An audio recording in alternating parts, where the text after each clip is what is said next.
line. Royal Regatta is weary. Politologue is bearing down on him. They hit the line. Oh, it's tight.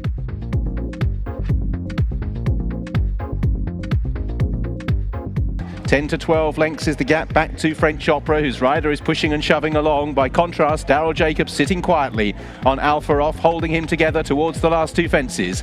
Ferof reaches for the second last, is over 6 to 8 clear. French Opera trying to close under pressure, and Ferof will have to be shaken up on the run down towards the last. French Opera's got back to within 4 to 6 lengths at the final fence, but Ferof comes in, really stands off the last. A big leap, that will seal it for sure. In second is French Opera, and Ferof returns to action with a win. He's still relatively unexposed, only a 16th start under rules.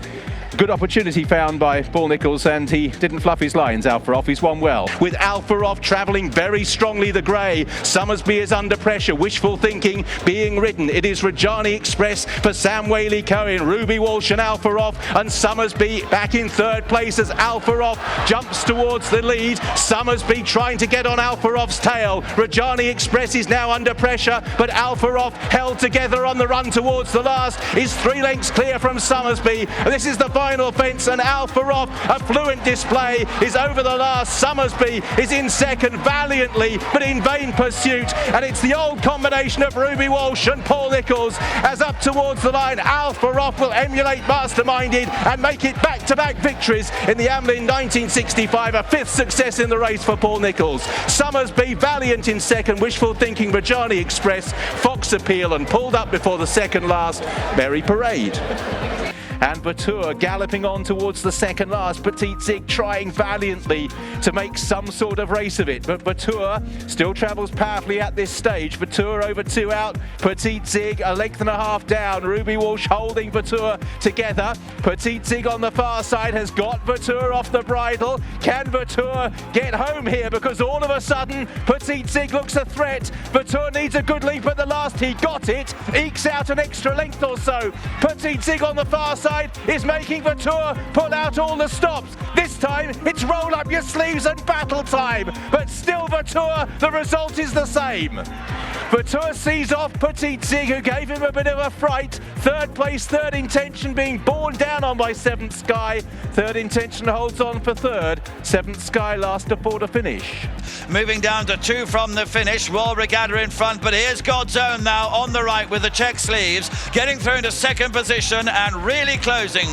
Behind them in third place was Politologue, as they have one more fence to jump. In front, it is still just about Royal Regatta, but God's Own is in within striking distance, and now he comes under pressure, and Politologue is staying on. Royal Regatta still holding him.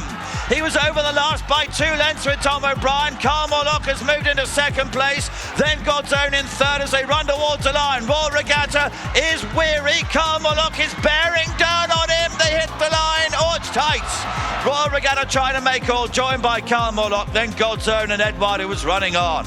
Comes Frodon as they level up now for the final 2 fences, and on the right, Top Notch and Nico de Boinville has come through to take up the advantage. Royal Regatta in second place. They've got about a 5-length gap to the remainder, as now Top Notch has moved on by 3 to 4 lengths. Royal Regatta, Double Shuffle, Frodon and Flying Angel are fighting out for second place only though, because it's a 10-length lead for Top Notch as he comes towards the final fence now. Good leap over it, he's safely clear. Double Shuffle and Frodon will fight out second and third places, but Top Notch was far better than the others today, and he strides towards the line to win in great style. So it's Top Notch and Nico de Boinville who win. Double Shuffle is home in second place, Frodon will be in third, and Flying Angel ran fourth. Then Sizing Granite down the home straight. Sam Twiston-Davies on the grey. Politologue in the centre. On the left is Gold President. On the right is Charbel at the second last. Politologue a little bit low, but he was safely over it. Charbel comes under pressure now in second place. They've moved on to Gold President. Benatar could never get to them. He's back in fourth place. Final fence coming up. Politologue, the grey, a little close. Charbel was almost level with him. And now they head up towards the line. Politologue in front. Charbel is within 3 parts of a length and still closing. Politologue showing in front. He's only a neck ahead, but he stays the neck ahead. Politologue has won. Charbel in second. Gold President in third position. And Benatar was fourth. Cyrname continues to be in front on the left. On the right is Altior, now coming through to try and deliver his challenge as they move to the second last fence. Cyrname just in front to Altior. Cyrname by 2 lengths to Altior in second position. They head down towards the last fence, and now Altior in second position comes under pressure. Cyrname trying to make all here, has about a 2.5 length advantage. They come towards the last, asked for a big leap, he responded, he landed by 3 lengths. Cyrname and Harry Cobden in front, Altior in second place, 4 lengths behind him, and it is Cyrname who gets the spoils here. Cyrname and Harry Cobden have made all. Altior valiant, but it was defeat by about 2.5 lengths, and Solomon Gray on the run in, coming up now in his own time for third money.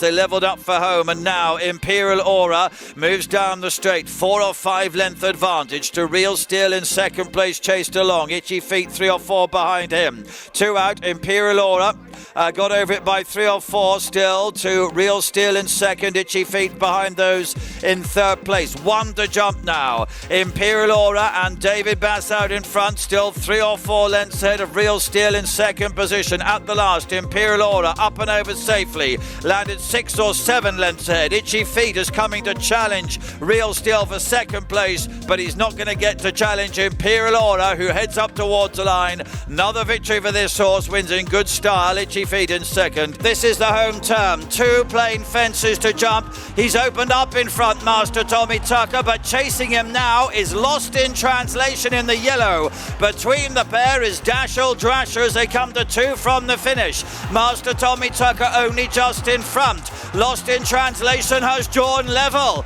Dashel Drasher facing a first Ascot defeat is back in third, and now Lostintranslation has taken the lead. They come to the final fence. Brendan Powell, a big leap on Lostintranslation, landed by 2 lengths to Master Tommy Tucker, and up the run it's now a 3 length advantage.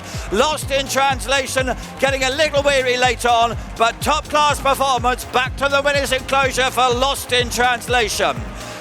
Second position for Master Tommy Tucker, Dashel Drasher in third. The final one home, Defeat Cell. On the left is St Calvados. He's out there to be caught, and Coole Cody on the right is doing a very good job of doing so. He moves level now as they approach the second last fence, and Coole Cody has moved through to take it up.